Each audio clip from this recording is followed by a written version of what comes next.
Ah! Didn't scare you, did I?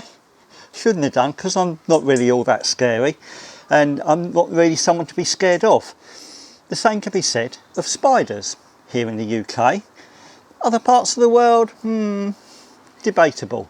But here in the UK, they're not really something to be scared of. But some people are scared of them. They have what's known as arachnophobia, or as renowned naturalist Nick Baker sometimes refers to it as Little Miss Muffet syndrome. Little Miss Muffet sat on her tuffet, eating her curds and whey. Along came a spider and sat down beside her and frightened Miss Muffet away. But yeah, spiders in the UK, not really anything to be too worried about. And I've actually become quite interested in them recently, particularly one species, the wasp spider. And I managed to catch up with the wasp spider for the first time in my last video, where I was mainly looking for the plant life down at Dagenham Chase. But towards the end, I did also feature a bit about the wasp spider.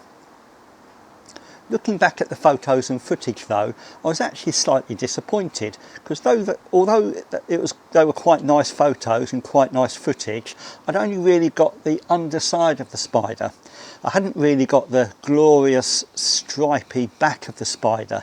So I went back a few days later, early in the morning before work, and I went to the exact same location, and in that spot there was again wasp spider, probably the same individual, but again it was belly side towards me, and I couldn't really get round the back to see the nice stripy side.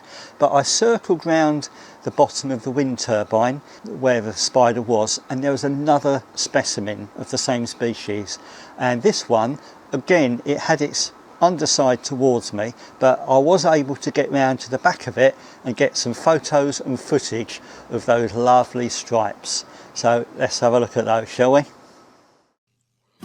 As usual, I was equipped with my Canon 60D and had it on a small low tripod. Although I had a line of sight to the back of the spider, it was a bit of an oblique angle. I did my best to move some of the obstructing vegetation out of the way, but there was a limit to what I could do without disturbing or damaging the web. As always with wildlife photography, the welfare of the subject is the #1 priority. Lens-wise, I was using a Sigma 28-300mm lens, which has quite a reasonable minimum focusing distance. Having got a few initial shots, I thought I'd try some closer shots with my more compact 18-55mm kit lens.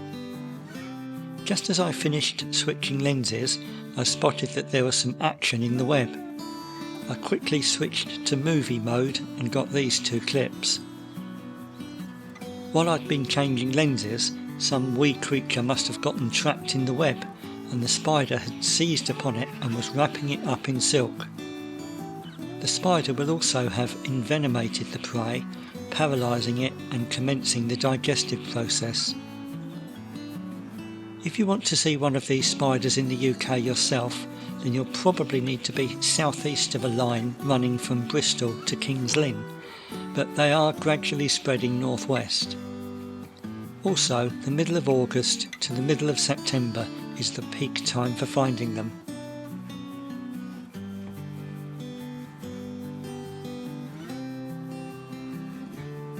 To finish off with, here are a couple of stills I got with the kit lens.